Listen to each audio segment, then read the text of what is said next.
divisions, 4 hosts, all battling it out for the Holy GrAHL of the American Hockey League, the Calder Cup. This is the Holy GrAHL Podcast with Andrew Rinaldi, Deana Weinheimer, Jeremy Paul, Michael Liu, and Zack Power.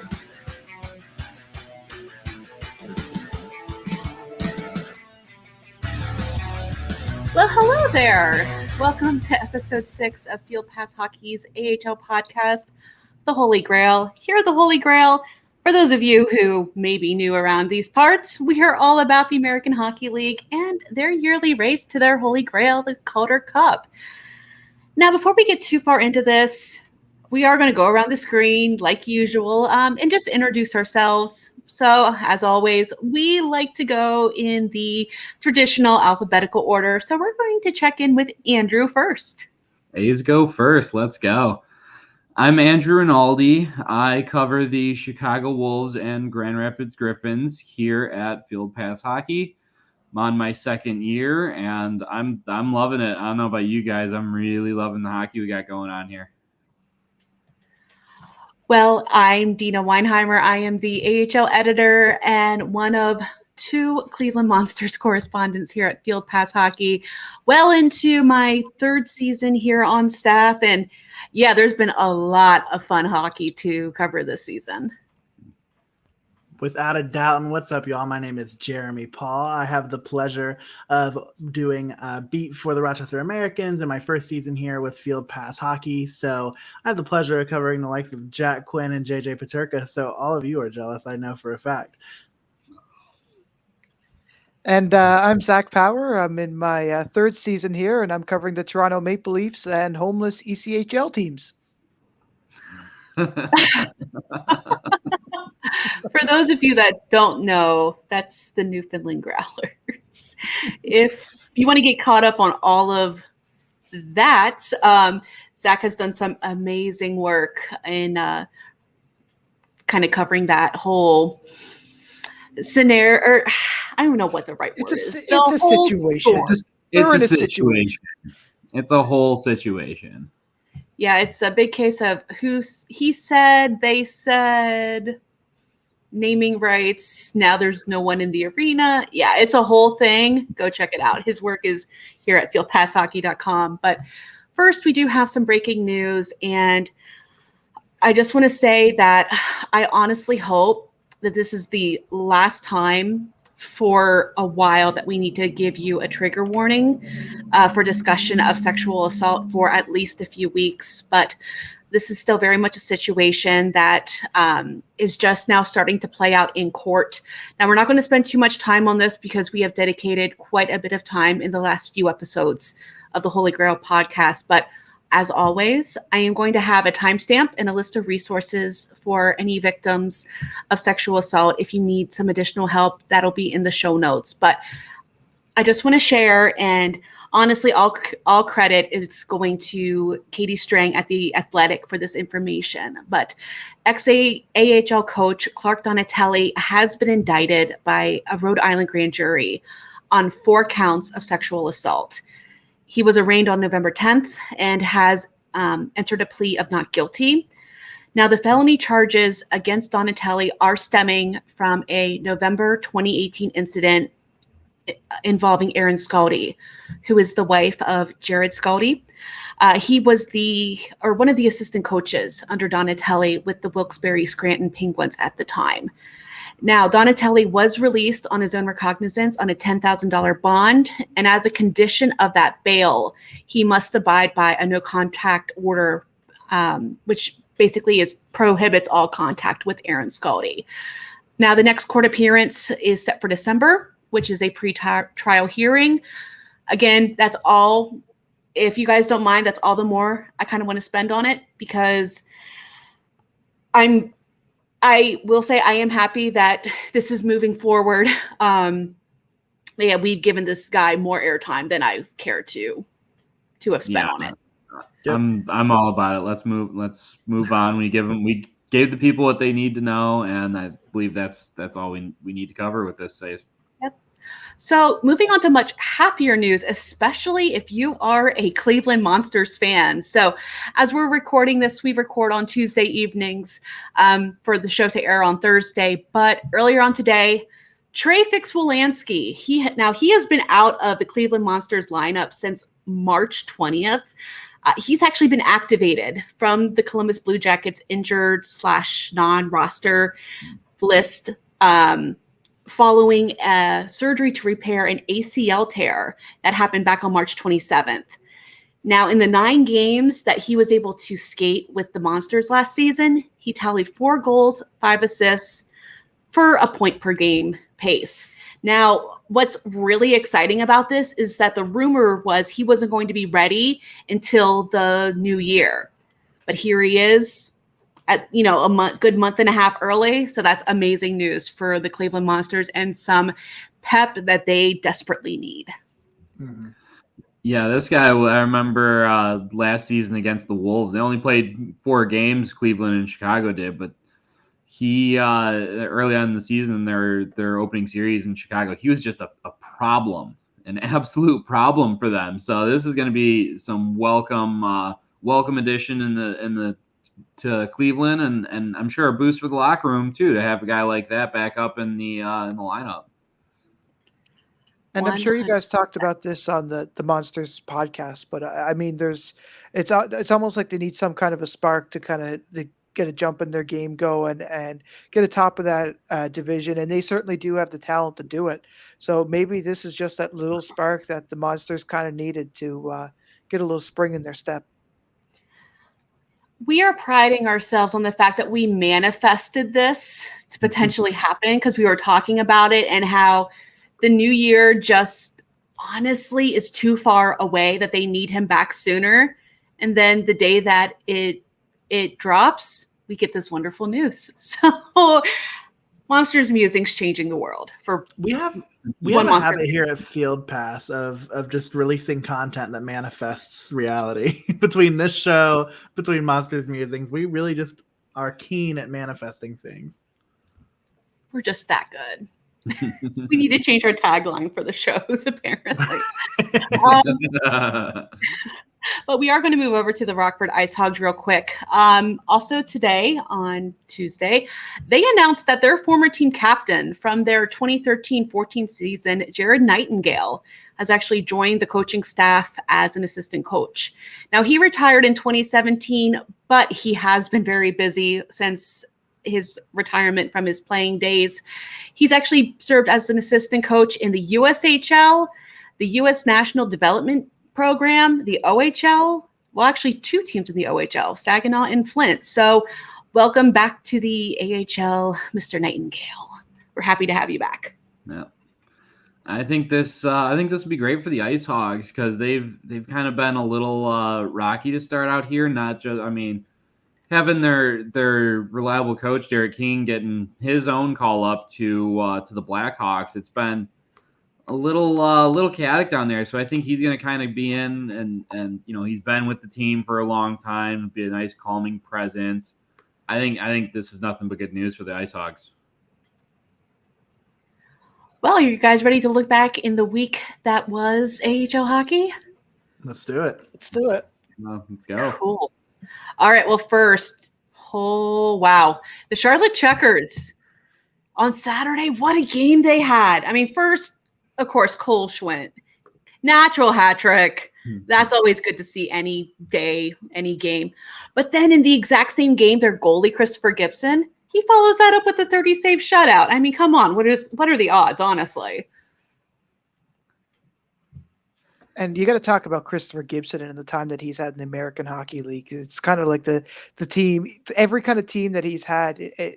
And we talk about this presence that some of these goalies have. Like, in the NHL, there's the Carey Price, but when Christopher Gibson in there, you almost see like a less of a panic kind of approach to a team. And I think that he definitely provides that in Charlotte. And he's been an AHL veteran now. He's been around the league for about 5 or 6 seasons. So it's great when you kind of have that goaltender that is able to do that. Yeah, goaltenders have kind of been, for one reason or another, have been a big storyline in the American Hockey League this season. And speaking of goaltenders, speaking of shutouts, we absolutely need to recognize Rochester Americans goaltender Ukko Pekka-Luukkonen. He was named the AHL Player of the Week, and just listen to these stats and you'll see why he more than deserves that honor. So he had 3 starts last week. He faced 117 shots, only allowed 5 goals for a 1.68 goals against average, 0.957 save percentage, and also in that same time registered his first shutout of his AHL career, and it was against the Cleveland Monsters, one of the top teams in the Eastern Conference. I think it goes back to that point of manifesting things when we talk about it on the show, where I said last week that the Americans really needed to shore up some of this and that UPL had to figure some things out. And yeah, boy, did he. He figured a lot out over the course of the last few games. Here. I'll just say, Deana, like, your pronunciation of his name was flawless. Because I've been looking at that for months, and I'm just like, I gotta stick to UPL. But it really has been something, because I know he wasn't exactly off to the greatest start of the season, but I mean, this week that he has coming in with everything else that Rochester has going forward, it's just so hard not to be excited for this team right now. And those 3 starts come in 4 days too. He starts, a game on Wednesday, and then he plays Friday and Saturday. I think that was what it was, right? Yes. Oh. I want to say yes. Perfect. So yeah, I mean, Coach Seth Appert trusts him, goes back to him on Saturday instead of starting Michael Hauser, and look at where it lands UPL this week. Well, thank you for confirming that I got his name right. I mean, whenever you hear his name said that many times, whenever, again, I cover the Cleveland Monsters, and the Americans are going to be the team that the Monsters see the most this season, I needed to get his name and both the pronunciation and the spelling of his name done very quickly. Otherwise, I was not going to survive this season. So we're going to move from goalies over to highlight reel goals. Did anybody else catch that Garrett Pilon goal against Charlotte? I mean, if you haven't, seriously, go to YouTube, go to Twitter, wherever you need to go, find it, you just listen to that call. It's simply amazing. It was such an awesome goal. I think that everybody listened to that, and that's because it's on the Field Pass Hockey app. And that's a shameless plug. Shameless. Plug. I get paid by the Shameless plug. But everyone listened to that, I think. That's a Gallagher level shameless plug. He is so good at this. I need to get better at it.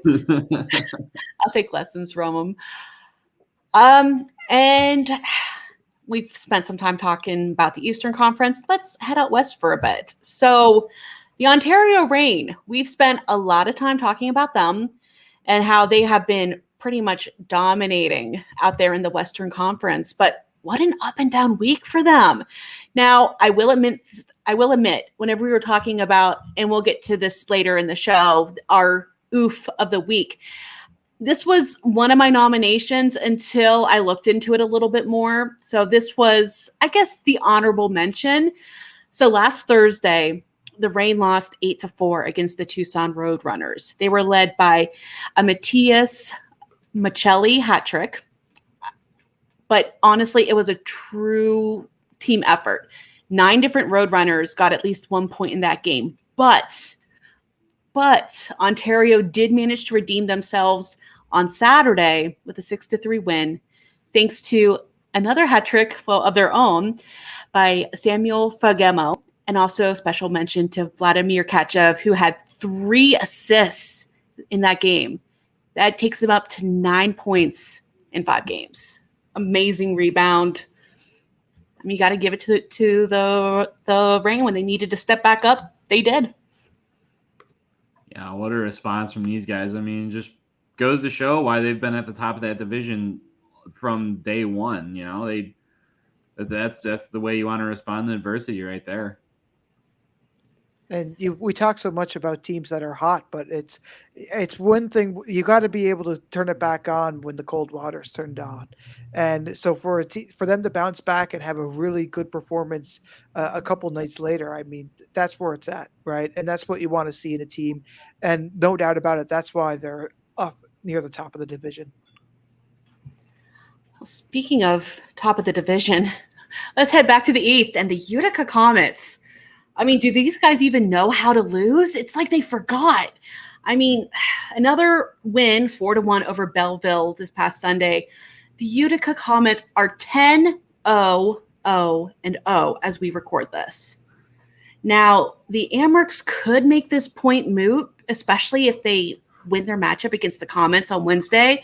So by the time you hear this on Thursday, maybe this is all null and void. Who knows? But if you're listening to this episode and the Comets are 11-0-0-0, then they would have tied the AHL record for most wins to start a season. Right now, the current longest streak belongs to the Rochester Americans from 1984 to 1985. A little bit of drama in that one. a little bit of the will to stay at the top of the record book, I'm sure. Yeah, I thought they'd start to drop off after a little bit. I mean, once they had a bunch of forwards called up, not to mention Alexander Holtz and Jesper Boqvist, I was like, okay, this has got to be it. But they've just put together just an amazing defensive clinic on top of finding other resources for goal scoring. And they just – how many times can we have to take like, oh, this will be the week Utica will lose. Oh, this will be the week that Utica will lose. And they just keep rolling. It's unreal right now. I said it 2 weeks ago, and I'll say it again. I think that Utica, it's almost like they don't have the players and on paper, but it's like the little engine that could, right? And I think that the players that kind of led them to where they're at now kind of inspired them to keep going, which is the amazing part in all this, is that the players now who, might not be the greatest, but they're now inspiring the players behind them to be better. And it's a good run. Yeah, I mean, if you would have asked me at the beginning of the season which teams were going to be on top to start the season, Utica probably was – okay, not probably. They were not going to be on my list. Sorry. But that's why they play the games. Well, we're going to look back at one more thing for the week. And again, this is a little bit more of a serious point, but on behalf of the entire Field Pass Hockey family, we do want to extend our well wishes to San Jose Barracuda forward Joel Kelman. He was injured by a hit to the head by Abbotsford Canucks Vincent Arsenault. Now, Kelman was removed on a stretcher during the game on November 14th. From what I have been able to find, basically there's been no update other than he was talking, he was responding, and he did have some leg movement once they got him on the stretcher and got him off the ice. So that's amazing. But I will say I was not a fan of Arsenault whenever the ref blew the whistle and he raised his hands like, what? What did I do? Especially when it's so blatant like that, and take your punishment. You knew what you did. You know what you did, and just trying to sit there and act like, oh, I didn't do anything. Well, the ref's not going to be like, oh, okay, he didn't know what he was doing, so it's fine. I don't know. Yeah, I'm with you on that one, Deana. I'm not so sure what his thought process was there. Yeah, that was another oof, but I didn't want to give too much time to that action either. I'm in a particular mood, can't you tell? So anyway, I can respect that. Andrew, I'm going to let you kind of go over our oof of the week because you know a little bit more about this than I do. So go ahead and kick it off.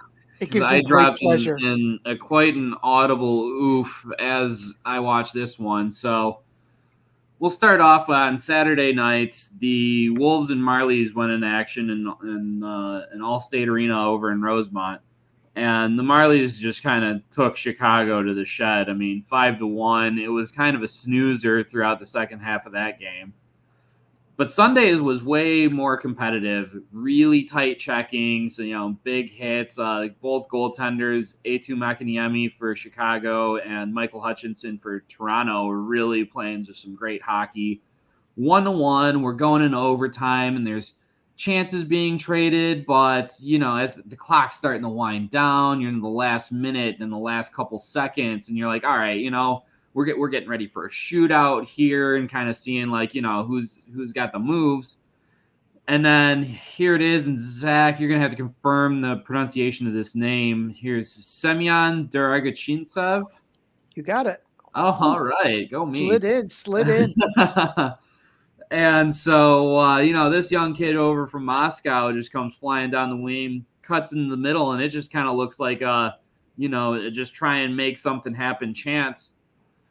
And with 1 second on the clock, the puck gets through Makiniemi, and that's a tough one for Chicago because they responded so well after just the duff of a game on Saturday, and to lose it like that, oof. I have a second to spare by chance. I don't want to talk about it.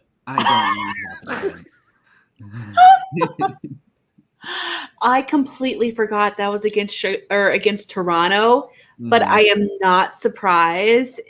It was there. I'm going to stutter on his name now. Agachintsev. There we go. Yeah. I am not surprised that it was him. Yeah, he had a great motor all weekend, and all of Toronto did really. They're just a fantastically coached team, and they're always just buzzing, always wheeling. They got some great skaters. Maybe not Curtis Douglas, but everyone else on the roster. And that's nothing against Curtis, but it's hard for a Redwood to move out there. This guy, 6'8" and 240 pounds, was just a menace in front of Chicago's net all weekend. They couldn't. What can these defenders do? They're trying their best, but Toronto's goal on Sunday was a backhand pass right out front that just bounced in off his leg because no matter what the defenseman could do, they just couldn't move him out of the net. And that's what happens. You get those bounces when you're planted there like the tree that he is. My Lord, he's a big boy, and I just couldn't. Just unbelievable. Well, beware Monsters fans. That's what's coming up for you this upcoming weekend. We'll have coverage. Watch our coverage. Read it.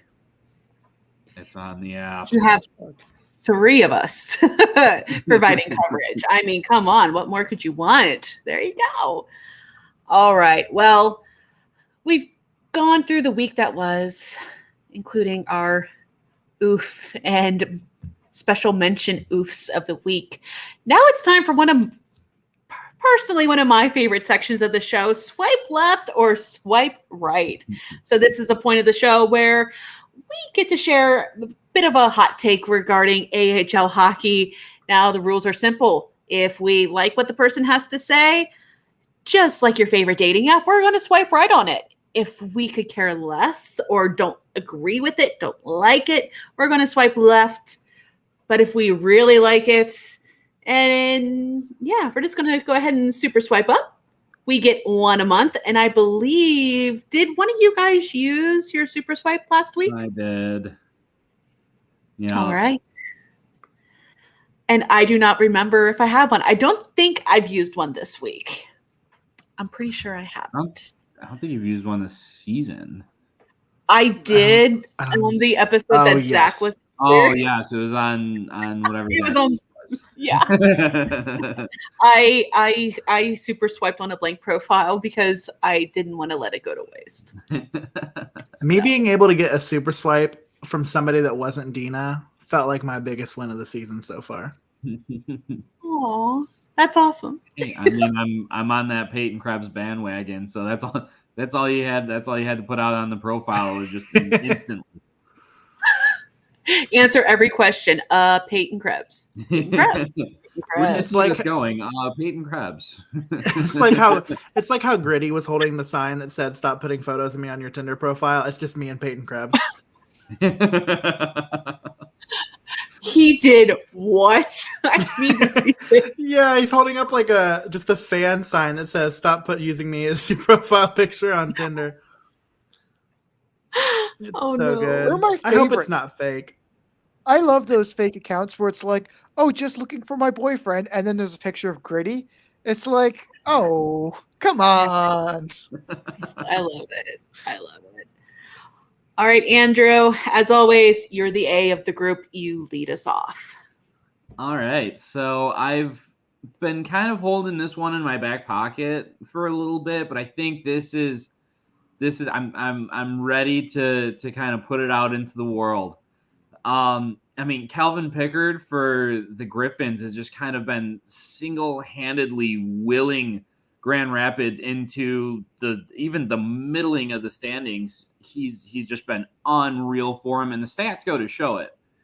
And last weekend he started back-to-back and had another shutout this past weekend. So I'm coming out and saying it. Calvin Pickard's going to be your 2022 Aldedge Bastian Memorial Award winner as the best goalie in this league because, well, right now his only competition in Grand Rapids, Victor Bratstrom, was just sent down to the Toledo Walleye. And it's pretty obvious that Coach Simon is willing to play picks basically at whenever he feels like, whenever he's comfortable, and this kid's confident. And he gets better the more shots that he faces. So I think that just giving him a heavier volume of workload is just only going to give him more opportunity to show that he is the best goalie in the AHL right now. Yes, I went there.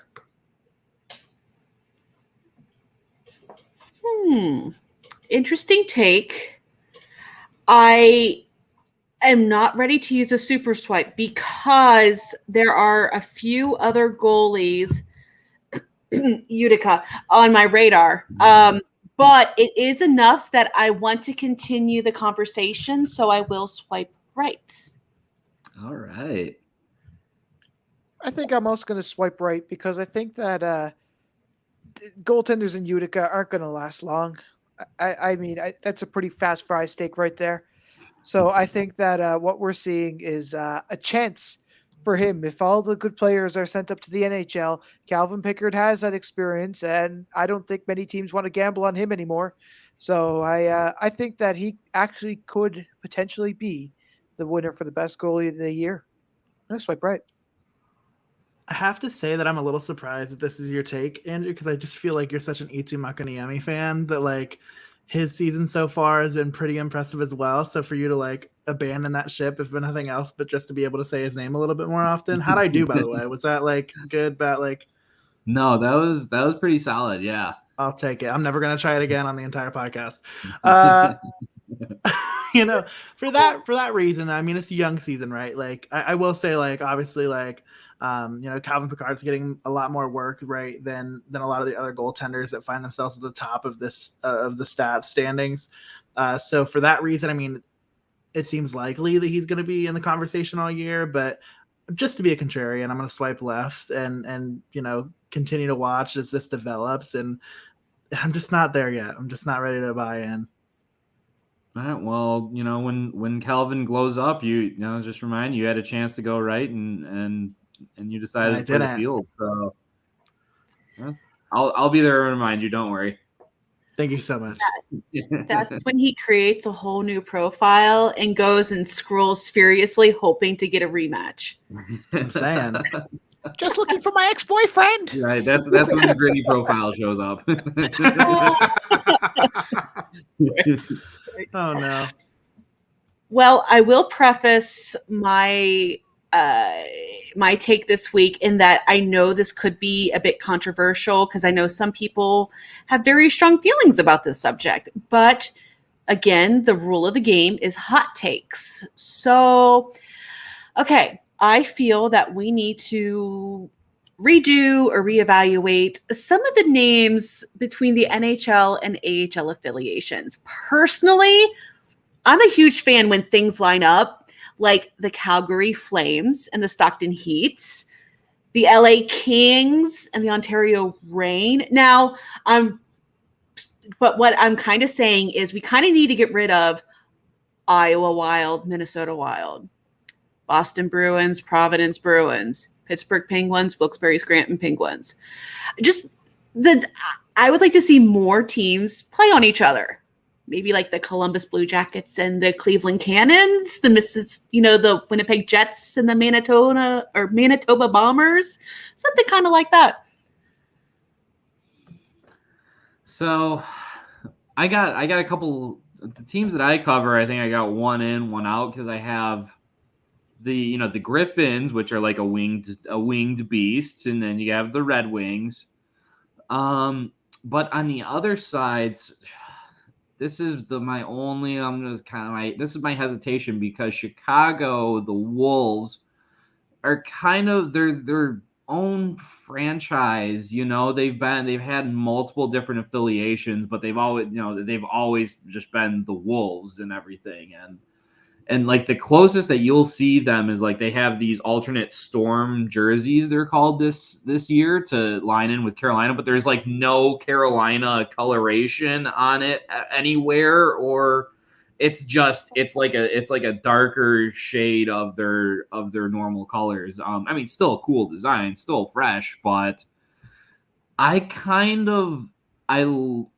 so here's the thing. I like that they have their own identity as a franchise, but I kind of like if they were to have maybe like an alternate where they're, taking on something from their parent team, I would have appreciated that. So in fact, I am going to swipe right on this because I like that they have their own identities and they're not just, bouncing off their parent club, but I also feel like there needs to be some kind of connection there, just a little bit. I'm not asking for a whole lot. I love the Wolves organization. I love their identity. I love, their colors and everything. All I'm asking is for an alternate jersey. I don't think that's asking for too much, is it? Nope. I think I'm going to swipe left, and I say this, and I had to really think about this. And I come from the St. John's Maple Leafs era, right? So no one actually called them the Maple Leafs in town for the most part. It was always the Baby Leafs, right? So I think if teams kind of went in with that sort of premise, is we are like the Baby Nucks, or we are the Small Wild, or I don't know, but like or the Baby Bruins, right? We're the Cubs, maybe. But like I do agree with you in a sense, but not enough for a full swipe. Very valid reasons. All right, Deana, are you ready? I'm ready. I can already tell. Oh, it's coming. I adore you. I'm swiping up. This is a super like for a few reasons. Okay, so pretend I'm an owner of an AHL squad or any sports franchise, right? Winning is nice, but what's my number one goal? Money. To make money. You're telling me that every time my AHL squad changes affiliates that I get to rebrand my entire team to make sure that I'm selling merch, to make sure that I'm selling all sorts of different things. I'm doing that in a second. Like I would do it every 4 years if I could, if I owned a sports franchise. And maybe that's like sacrilege. Maybe it's like a terrible thing because I know that I would probably like have feelings if my favorite team was like, yeah, we're just not going to be like the Detroit Red Wings anymore. We actually, I think we're good on that. We're going to be the Detroit Mittens. Get on or get out. I'd probably be mad. But like, that's so exciting. And like, I think to like what we're seeing with like, we talked about it a couple weeks ago with, or last week with the Coachella Valley Firebirds and how they're so subtle, the alignment in between the franchises. And I think you see it a lot in like, obviously like the Wilkes-Barre Scranton Penguins are owned by the same folks who currently own the Pittsburgh Penguins. That could be interesting. We might want to talk about that at some point on this podcast. But like, of course, like this is just so cool to be able to like reinvent your squad every few years. I'm all in. I could also see it maybe leading towards more long-term affiliations, possibly. That way they don't have to constantly rebrand. But cool. I will take those results. That's a successful profile in my book. Yeah, you got 3 different swipes from 3 different players here. Is that a first? I don't know. I don't know when other people have used their super swipes if there's been that much diversity in the selection. So maybe we have a Holy GrAHL first. We can just say it is and move on from it. That's a true hot take right there. Woohoo. All right. No doubt. Well, hey, I've got one too, and I'm not going to make. Speaking, I don't think I'm going to make any friends with the players on this one, and I'll recognize that the players' unions are not going to be my friend, and I don't need new friends, so I'm okay with that. But hear me out. Similar to the way that we treat, guys who come to the NHL, play a few games, and then get sent back to their minor squad if it happens. I'm thinking we could possibly look at maybe the advantages of changing the contract structure for entry-level contracts that could be advantageous to not only just the AHL, but then also just for the development of the players in the league.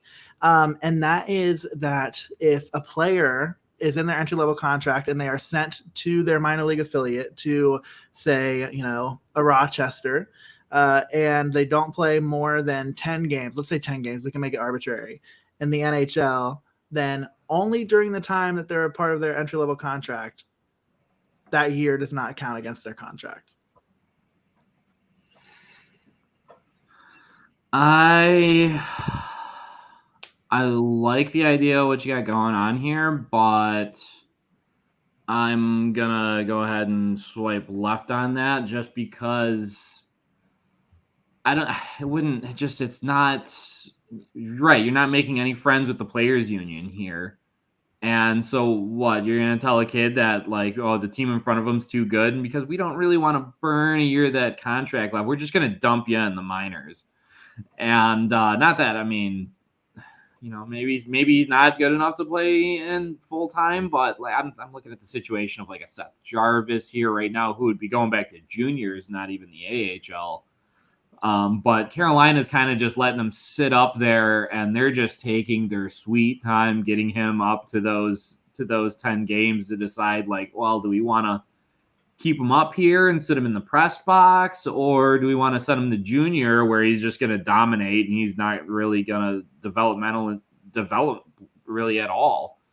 But for some of these kids, if they're looking like they're about to break that glass ceiling, but this team just keeps sending them down for their own interests, I can see where that's going to create some collisions with the front office and players trying to get some playing time and everything. And you're definitely not making friends with this idea. So, I like where you're going with it, but I'm going to have to swipe left on it. Fair enough. I personally like enough of it, especially if we can start getting some buy-in from some of the other leagues, especially where it's in the case with I forget what the rule is with the CHL, where if they're under a certain age, if they're not with the NHL, they have to go back. If there can be a little bit more buy-in with them to let these younger players on these entry-level contracts stay longer, then yes, it would have been, and it was probably very close to a super swipe, but I like enough. I like the premise of it enough. I'll go ahead and swipe right. I don't think that there'll be a single person left in the American Hockey League who's from Europe. I think that it'll just deter a lot of players who are coming from Europe and a long way from home, a continent away. I gotta swipe left on this one, just on the premise that I don't think that it'll kind of entice players to kind of grow as much as it would. Yeah, if you're denying me Jonathan Berggren, I'm definitely swiping left on this. Oh no, but that's a whole nother conversation, because if Berggren's out of the picture, this is a Berggren Stan podcast. If he's out of the picture, that's a total swipe left. As long as he's still involved, I'm good. I think he's safe. I think he plays enough of a role, right? And realistically, I think when you think about this, like you're only probably talking maybe 1 or 2 players on an NHL squad right now that this would apply to. So like thinking about Cole Caulfield's like a terrible example, but like he fits into this mold, right? Like technically speaking, like he wouldn't, like he hasn't played 10 NHL games this season, if I'm not mistaken. So keep him in Laval. He plays the rest of the season in Laval, gets a chance to develop. I don't know. It just sounded fun. I like chaos. Well, Wild card chaos squad. Bring it back. speaking of Laval and Caulfield lighting up, I mean, I'm a firm believer right now that Utica is virtually unstoppable. Okay? I think that whatever hurdle you throw at them, Caulfield or not, that I think that they'll have less or equal to 13 losses, lucky 13 this year. So they're not going to have 14 losses. They're going to have 13 or less in the whole season. They have like 60 odd games left. Yeah, so you're gonna have saying they're going 49-13 at least down the stretch. Yep.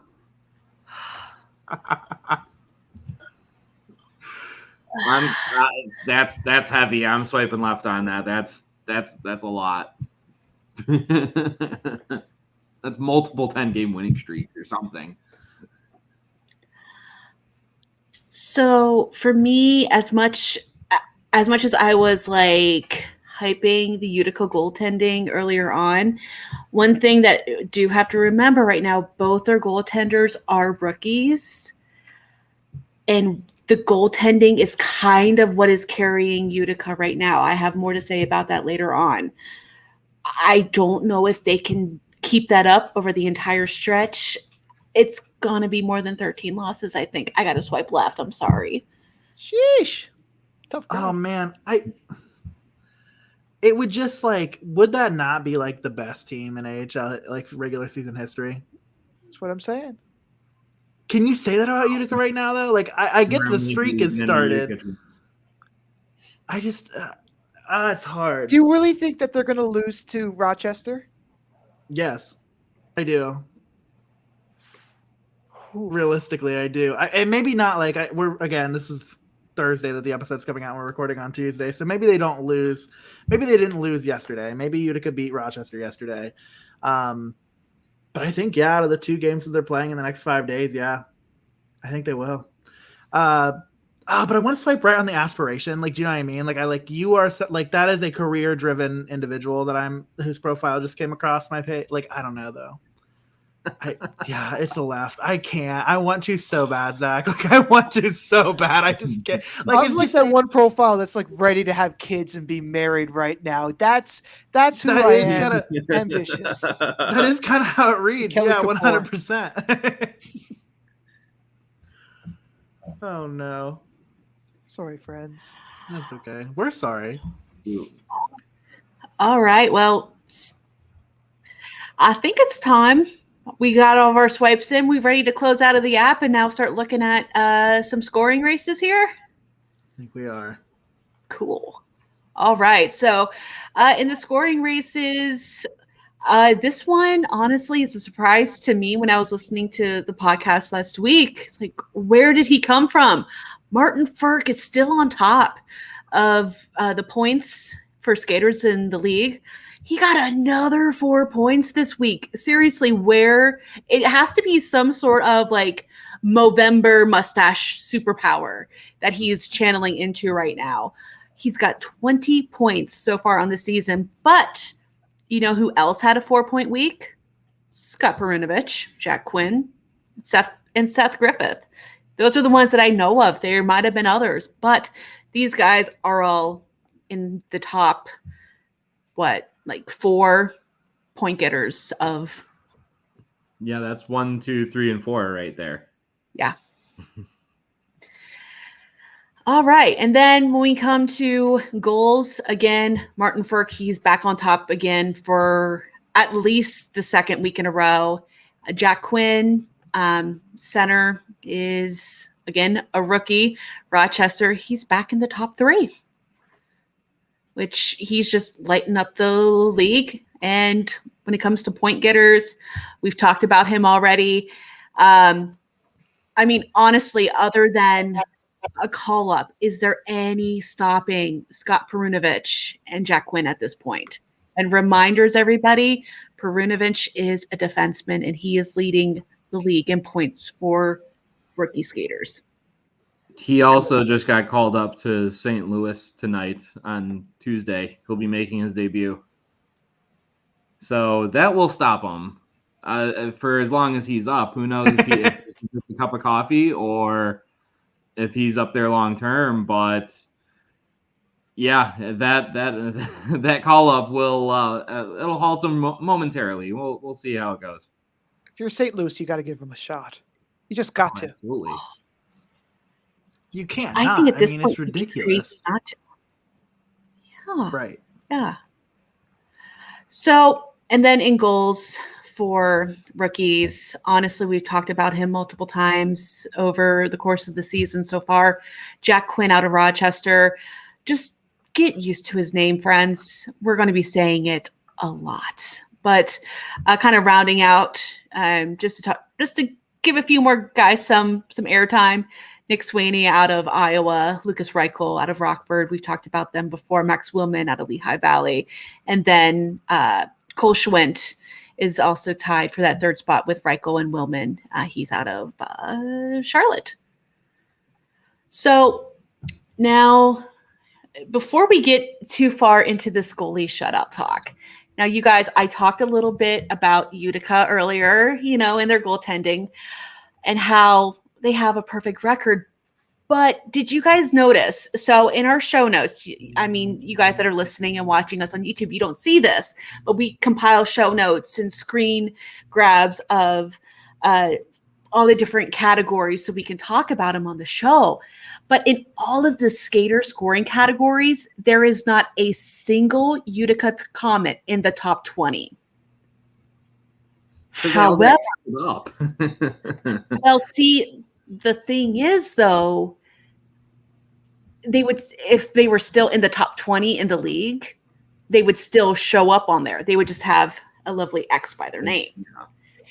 But in the top 20, not a single Comet's on there. However, in goalie categories, rookie Akira Schmidt leads the league in save percentage at .957 and goals against average at 1.23. Their other goalie, fellow rookie Nico Dawes, is fifth in save percentage at .936 and 10th in goals against average at 2.17. So I think, honestly, that tells us a lot about how this team is operating right now. I mean, by commission, right? It has to be. I mean, they're averaging 4.2 goals a game, so it's not like they're not scoring. Similarly, like Rochester is averaging math is hard, 4 goals a game. So Rochester is averaging less, but you see Jack Quinn, Michael Mersch like on these lists, and you don't see, Comets on these lists. They're doing it by commission, and honestly, it's probably far more sustainable than what the Amerks are doing. And this is where I wish I was a little more in touch with like some of these deeper analytics, especially in this league, because I want to know how well Utica is to keeping some of these high danger chances away from these goalies, or if they just have 2 rookies that are just playing out of their mind right now. I mean, as you know, they're either way, both of them are just incredible to be. They're 10-0 together. I mean, you can't not play good hockey and be 10-0. Just what it boils down to. They've just been Dawson, as one would say. But my gosh, you went there. Uh-oh. Oh, I think I'm going to be doing the rest of the podcast by myself now. Uh-oh. Or you guys are going to be doing it without me, one or the other. Don't make me ghost you again. Again, I would like to see the stats on like where these kind of shots are being taken, because if the defensemen are kind of keeping up to the outside and there's only weak shots getting on, like full credits for making the save, but like you got to give credit to the defenseman too for keeping them on the outside. Very true. Very true. Well, just to kind of round out our goalie conversation, there are 15 goalies right now with at least one shutout. Ukko Pekka-Luukkonen, Christopher Gibson, Andrew Hammond, Calvin Pickard, and Caden Primo all actually recorded shutouts within the past week. Right now, there are 4 goalies with 2 shutouts. Again, that's Andrew Hammond. I'm going to butcher his name. I'm so sorry. Ivan Prosvetov, Mikhail Berdin, and Caden Primo. So now that we talked about the individual efforts, let's talk about the reason why we're all here, the quest for the Holy Grail. So I'm going to go ahead and kind of talk about the Atlantic Division, and then I'll let my friends kind of take some of the other ones. So in the Atlantic Division, the top 3 teams are the same. Springfield and Hartford both picked up a couple wins each last week. Charlotte jumped from 6th position to 4, who actually leapfrogged Providence and Wilkes-Barre Scranton. Otherwise, it's status quo in the Atlantic. And I mean, we got to talk about the Hershey Bears, right? I said it at the beginning of the season, and you guys thought it was crazy. Okay, sorry, but they're not as what they're made out to be. And I don't want to wish ill will on any team, but your boy's on track. Hey, I don't know. Wasn't Hershey's it that they still wouldn't? in position. Yeah, it was all about not winning a playoff series. They're in a playoff position. They can do it. And I mean, Axel Janssen, Fjallby, and Zach Fukali are all in Washington right now. Don't count them Bears out. Do not count them Bears out. I will fight for the Hershey Bears on this podcast. I will fight and die for them. I don't even cover them. All I can say is you guys are killing me in the show notes right now talking about, oh my gosh, the Hamburglar still exists. Yes, guys, going to the goalies real quick. Yes, Andrew Hammond is still a thing, and he's getting shutouts. And he's just doing it in style. We love the Hamburglar. Yes, absolutely. As long as no one's throwing cold hamburgers on the ice and he's taking a chomp out of them, then I'm good. So who would like to cover or talk about the North Division real quick? Well, we haven't talked about the Utica Comets yet in this one. No, yeah, we gotta give you. They need way more airtime, I think. I think this what we're starting to see is a little bit of a development into Rochester's game. And I think now that they're kind of getting the couple of key pieces that they've been looking for, and they're kind of inspired a bit, they're starting to step up a little bit. You've seen Toronto trading places with Cleveland, who's, like we mentioned earlier, can't find that spark, and Toronto seems to find it for the first time in God knows how long. And like we're the usual suspects who we expected to be like top of the division, like Syracuse and Laval. We went into this year and we're like, oh, Laval's going to be like the top team. Like they can't find their way out of that 5th position. And Syracuse is just like, oh my God, we don't have a second affiliate anymore. We can't do anything. And again, like, so, I mean, what we're seeing is a surprise in the North Division and a competitive one at that. So it's hard to kind of get your footing in the North Division almost. Yeah, there's definitely a logjam. I mean, 2nd and 3rd place both have a .636 points percentage. Cleveland and 4 is at .583. Laval and Syracuse, they're both at .5. So, yeah, we're saying that it's kind of a surprise that they're not, at the top, but they're not that far out of it. All it takes is just a little mini streak, and they're back in the game. I said the North Division was going to be wild, and here we are looking at it. It's looking pretty wild. Yep.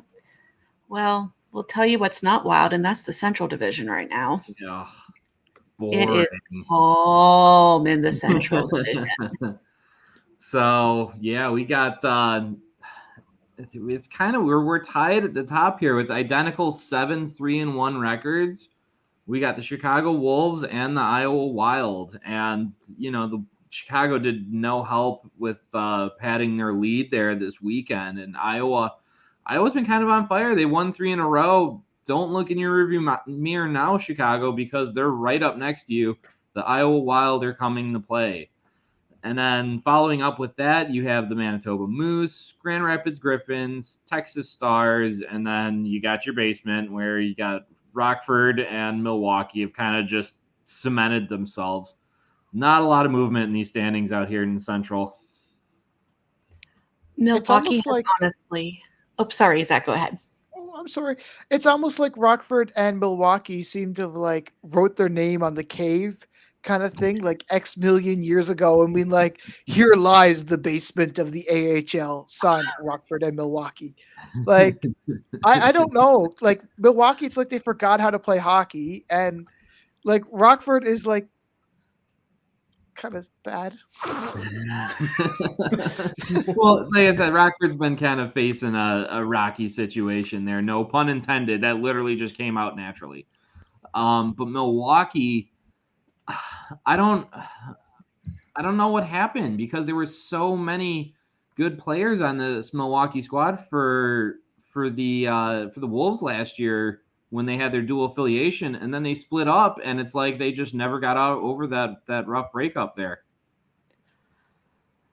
Well, to go ahead and round out the Western Conference, we have the Pacific Division, where actually we have a new leader. I mean, the Ontario Reign honestly looked to have a stranglehold on that for a while, but they have actually fallen into that second place spot. Meanwhile, the Stockton Heat is your new division leader.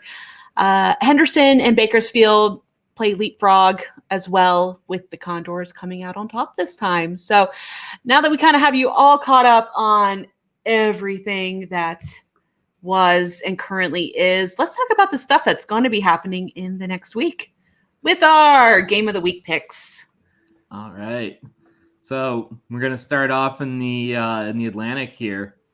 And I'm coming up with Friday night's matchup with Wilkes-Barre, the Penguins. We'll just go with that, and Springfield. This is gonna be Springfield's first game without Scott Brunovich against a Penguin squad that really needs them points. So I want to see if the Thunderbird success was all Scotty P, or did the train keep rolling here? For me, I'm going to go Charlotte and Hershey Sunday, 5:00.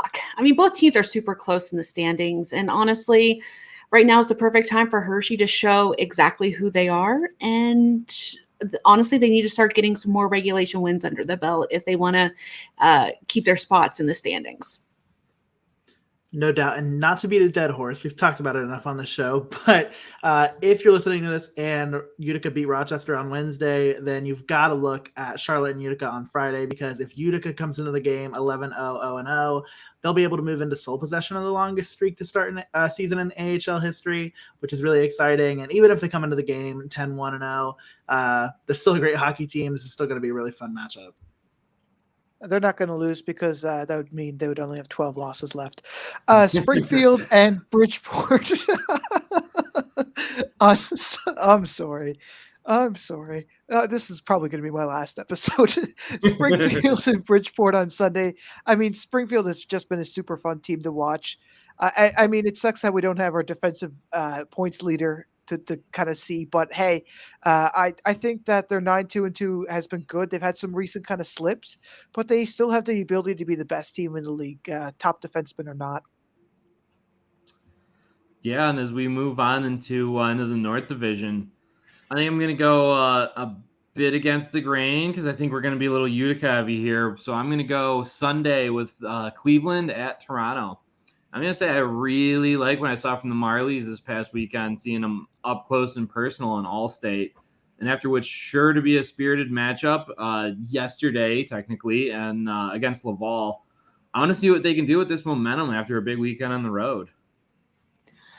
Well, I was going to take Utica in Rochester on Wednesday, but since we record Tuesday and publish on Thursday, I'm going to take Rochester in Utica. Andrew, you called it, Saturday at 7:00. I mean, Rochester, in my mind, honestly has the best opportunity to hand Utica their first loss of the year. I mean, at the very least, I think they're going to take this to overtime, especially if they get a lot of buy-in and production out of Quinn, Peterka, and Mersch. Can I just hit retweet? I'll just hit the retweet button on Deana. The same exact game, same exact reasons. Right there with Cool. your friend. You sure can. I mean, I don't know what else to say besides a super swipe. I wish I could use it here because, like, boy, oh boy, that's going to be a fun one to watch. I was already going to say Rochester anyways because they're exciting. But now that Utica just isn't going to lose, and they're not, I'm going to go with them. Oh my god, I kind of hope they go winless this weekend. So into the Central, I'm going with Saturday night's game, Rockford at Chicago. And so as of tonight, as we record, the Wolves, as of Tuesday, they're a perfect 5-0 on the road, but they're 2-3-1 at their own home barn. I mean, that's just got to get better if you want to be at the top of the Central. So here they have a home game against Rockford, but a bottom dwelling opponent. You got to get a win here, Chicago. There's no excuses. Well, mine, I'm actually taking a series. I'm going to take the back-to-back series on Friday and Saturday between Grand Rapids and the Texas Stars. Both teams are 4-5, 0-1 in their last 10. And honestly, they need to pick up the pace if they want to keep up with the top teams in the Central Division. Yeah, no, without a doubt. Sorry, I thought I was muted and I was not. So I'll be checking out Sunday's matchup between the Roadrunners and the Wild, specifically Sunday's matchup because the two will actually meet up on Friday as well. So it'll be interesting. One of those, like, not playing back-to-back games. They're going to have a day off on Saturday. Can't wait to see how both teams kind of adjust and make some changes going into Sunday's matchup. The Roadrunners have, we talked about it, scored at will against Ontario, and the Wild have been really good. So this will be a really fun weekend series. I mean, how have none of y'all talked about tonight's game Thursday? Well, when it drops on Thursday, it's the only game in the AHL, and I think that Manitoba has lots of life as they go against Milwaukee, sort of thing. And I think this is a kind of a chance that maybe Milwaukee could start climbing in some wins. But I mean, you got to talk about Manitoba. They have so much flavor and so much zest into their game, the way they kind of spring back and forth that puck. So I'll be watching them.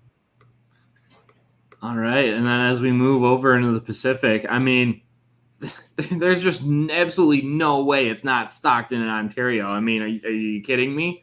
You can either pick Sunday's afternoon matinee, or we can go with some Monday night hockey, which is where I'm going to be going for the game of the week here because I feel like the stakes are going to be so much higher in that second game of that back-to-back. What more could you want for it? Well, I will actually take the Sunday afternoon matinee. I mean, Stockton, Ontario, what better teams to square up in a mid-afternoon game? These teams, we've already talked about it. They have such a huge lead on the entire Western Conference, and it's going to be the first time they face off this season. But I do want to say that this is also my top pick for game of the week out of all the picks. And personally, I'm picking the Reign for my prediction here.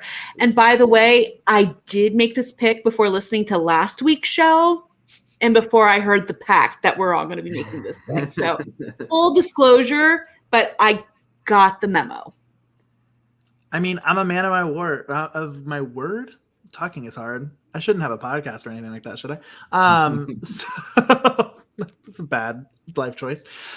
So yes, man of my word, it's got to be Stockton and it's got to be Ontario.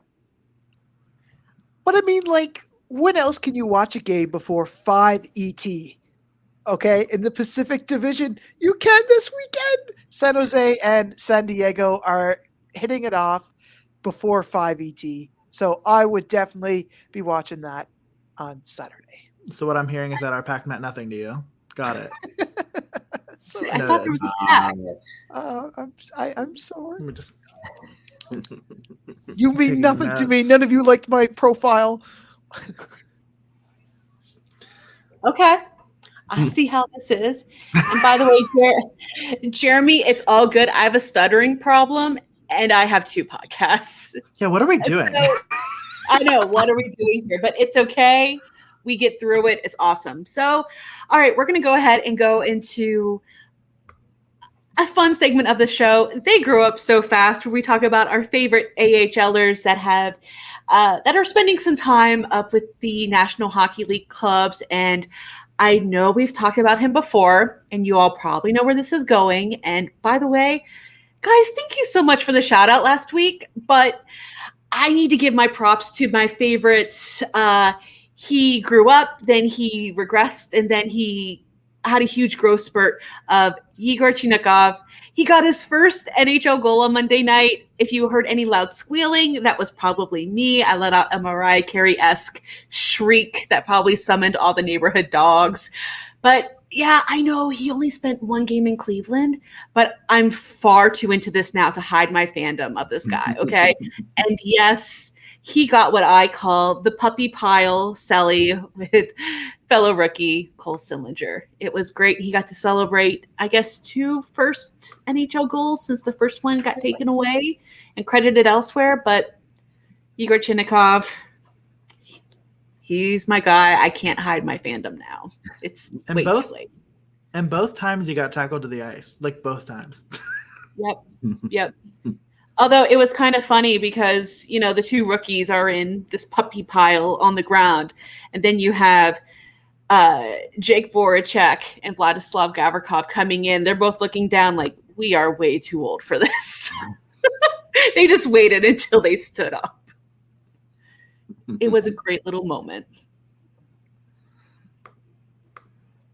And then we got another young pup coming up here. We kind of talked about him earlier in the scoring races, but yeah, Scott Brunovich. As a Tuesday night, he's going to be making his big league debut here with the Blues, and I'm really excited. I mean, between Chinakhov and Scotty P, these are a couple big names I first saw in person in Traverse City, and just immediately blown away with the talent level of these guys. And I think he's going to be walking into a really good situation in St. Louis. This is a team that's just really structured well defensively, and I think that's going to allow him to kind of open up his offensive talents. And you know, he's not going to have to worry about having anyone have his back there or anything. So I think we're going to see a star in the making here. And just want to say congratulations to Scott on his debut. And then we have another debut coming up. Walker Duehr, who has played 10 games with the Stockton Heat between last season and this season, actually suited up on Sunday night for his NHL debut. Now, that was a historic moment. He's actually the first player from the state of South Dakota to play in the National Hockey League. Prior to joining the Heat late last season, he spent 4 seasons with Minnesota State University, Mankato. So congratulations, Walker. What a huge accomplishment for that and South Dakota hockey. And of course, Zack Fukali, he actually became the first goaltender in Washington Capitals history to post a shutout in his NHL debut. Stopped all 21 shots as the Capitals beat the Detroit Red Wings 2-0 last Thursday. And I believe we have one other goalie to talk about. Yeah, making your debut on Hockey Night in Canada has got to be something pretty big for Joseph Woll. I mean, I've seen him from the start kind of thing when he was behind Casimir Kaskasuo. And the way that he's kind of grown his game is actually pretty amazing. So he made it his debut last Saturday against Buffalo with the 5-4 win. And the way that the way that he's kind of moved his game is good. So it's exciting to see that sort of thing. All right. So any more final thoughts before we move on to the Holy GrAHL bonus round? Let's get it. None for me. All right. So I actually have a multiple choice quiz for you wonderful, fine gentlemen. Notice the heavily dripping sarcasm since they made me come up with this kind of at the last minute. But the good thing is I don't think this has any potential of going off the rails like last week's Rush, Billie Eilish, Nickelback, and Guy Fieri fiasco. Hey, I was going to say, you played off air, but you still got the most right with a whopping 3. So you earned this one, friend. Yeah, I actually kind of played along as I was listening to the show earlier on today. And I was just, hey, I actually got 3. I can't remember who my 3 were. It was like Billie Eilish, Blackpink, and somebody else. I forget who it was right now. But anyway, But we are still going to go ahead and jump into our time machine. We're going to go back to 2011, 2012 in the AHL season. And I have some questions about that season for you guys. So get out your pens and paper. And I'm going to have you write down your answers, and then we will tally them at the end. And I do have a tiebreaker should we need it, okay? All right. So out of these skaters, who had the most points in the American Hockey League in 2011, 2012? Was it Keith Aucoin of the Hershey Bears, Chris Bourque of the Hershey Bears, Patrick Maroon of the Syracuse Crunch, or Tyler Johnson of the Norfolk Admirals? Go ahead and write down your answers. Don't say them out loud. Let me know when you are clocked in. Okay, we got one. Everyone else good? Yep. Cool. All right. Now, which goaltender had the best goals against average? Again, we're talking 2011, 2012, American Hockey League. Was it Jacob Markstrom of the San Antonio Rampage, Ben Scrivens out of the Toronto Marlies, Dustin Tokarski of the Norfolk Admirals, or Jeff Zatkoff of the Manchester Monarchs? So Markstrom, Scrivens, Tokarski, or Zatkoff?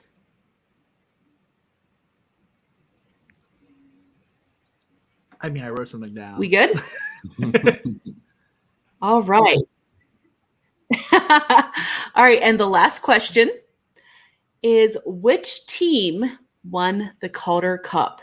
Was it the Toronto Marlies, the Norfolk Admirals, the Connecticut Whale, or the Oklahoma City Barons? Now, all four of those teams did make the playoffs, but which one won the Calder? What were the choices again? The Toronto Marlies, the Norfolk Admirals, Connecticut Whale, or Oklahoma City Barons? All right.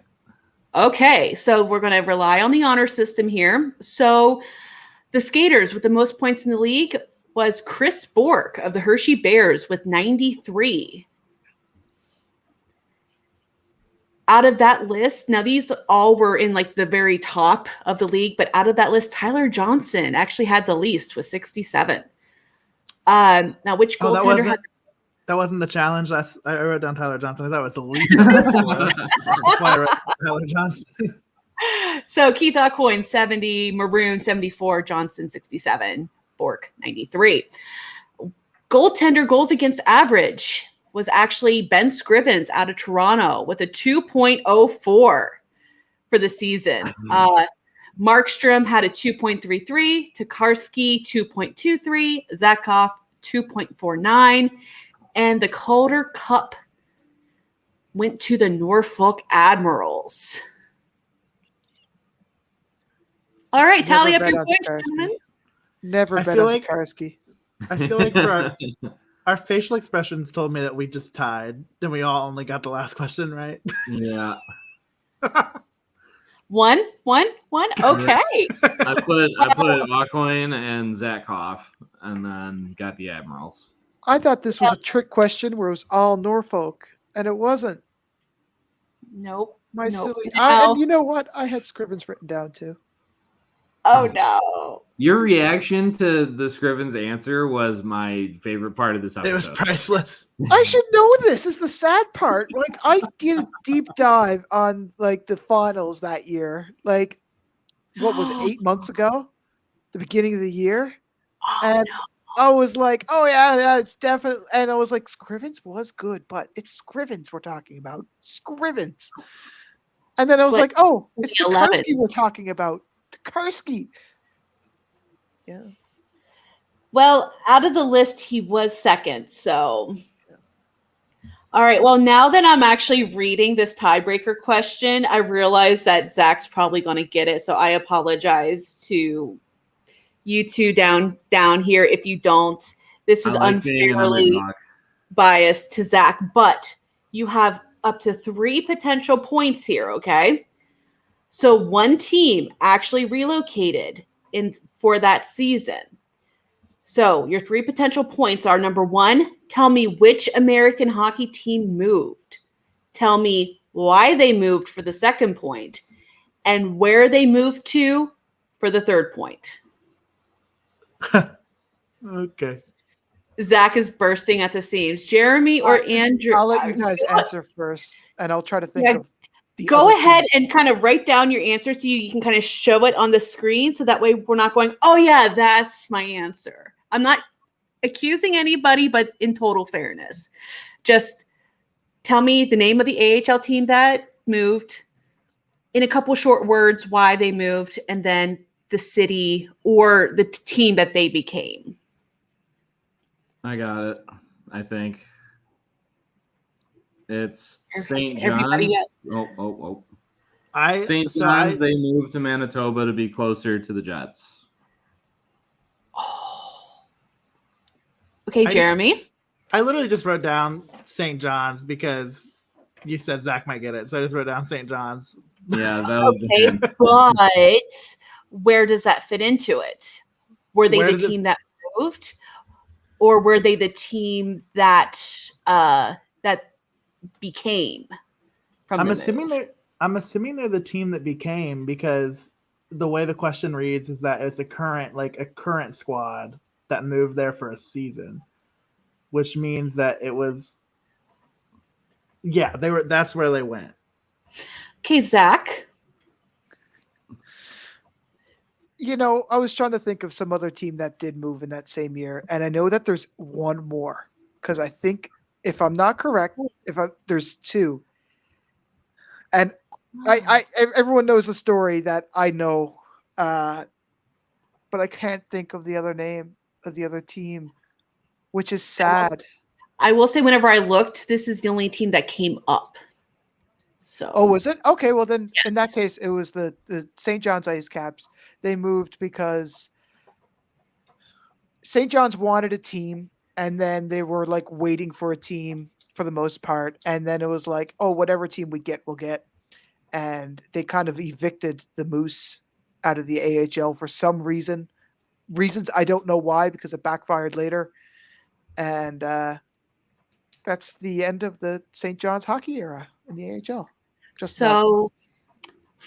Full condensed story: the Manitoba Moose relocated to St. John's, Newfoundland and Labrador, due to the Atlanta Thrashers of the NHL relocating to Winnipeg as the Winnipeg Jets. So the Moose moved out to St. John's, became the Ice Caps, and affiliated as the Jets Farm Club. Which was a silly move. So, however those points worked out, Jeremy definitely got a point. Andrew, I think you had it backwards. I had it backwards, yeah. But it's still worth a point. But Zach, you're here to me. I give you 2 for that, because you had the old team and the new team, just didn't quite have the exact reason. So we'll give Zach the win for this one. Right. So congratulations, you will run our bonus round next week. So yeah, thanks for the opportunity, guys. I kind of enjoyed pulling that one together. But before we close out, Newhook was actually there for the unveiling of that team. Alex Newhook, who is now on the Colorado Avalanche. A little bit of randomness, but yes, he was there. Sorry but to it ties interrupt. it in so nice. It ties it in perfectly. But and I know Zach has a few things to say about this as well. But before we close out, we honestly do want to send all of our best wishes to everyone in the southern parts of British Columbia that have been impacted by the floods, and that includes a couple of our colleagues here at Field Pass Hockey. So Michael, Stanley, if you're listening to this, we're thinking about you guys and your friends and families and everyone in southern British Columbia. We're just wishing you the best with all of this, and honestly, just so sorry that this is happening. Yeah, and in full disclosure, I live in BC. I live a little north. I live north of all this, the just pure chaos that's happening down in southern BC right now. But I do work in full disclosure. I work in news media, so I know I see the pictures, I see what's going on, I see the front end, what's happening, and I do wish all the best, and I hope that all the people of Abbotsford and Merritt and all these other communities that are really, really affected by this can soon return home. And I do wish everyone to be so safe, including the two members of Field Pass Hockey who are exceptional at their job. They are truly exceptional, that they can return to a safe normality in their lives sometime soon, and as well as everyone else in BC. Absolutely. And I'll be looking too to see if there's any sort of like fundraisers or anything. And if I can find one, I'll get that down in the show notes too. If not, once I do find one, I'll get that out on Twitter. So in case you feel like donating to those causes, that will be there too. But that's going to be it for the Holy Grail for this week. If you like us, please subscribe, like, share, rate this podcast, tell all your friends, tell all your family members, all the good stuff. But if you really like us, be sure to give us all a follow on Twitter, and also check out all of Field Pass Hockey's other podcasts. Inside the SPHL with James Hayes. If ECHL is more your speed, you'll want to check out the 3 Periods podcast with Matt Harding and Matthew Will. For more AHL content, we got 2 team-centered, I held up 4, 2 team-centered podcasts for you. That's Syracuse Speaks with all things Syracuse Crunch with Alexander Ackerman, and of course, Monsters Musings with Andrew Guarino, Jay Forster, and me. So until next Thursday, have a great week, and we will catch you next time on the Holy Grail. Bye. This has been the Holy Grail Podcast. Have a question or a topic suggestion? Hit us up on Twitter or drop us an email. For the latest news across the American Hockey League and the rest of minor league hockey, download the Field Pass Hockey app, now available in the Apple and Android app stores.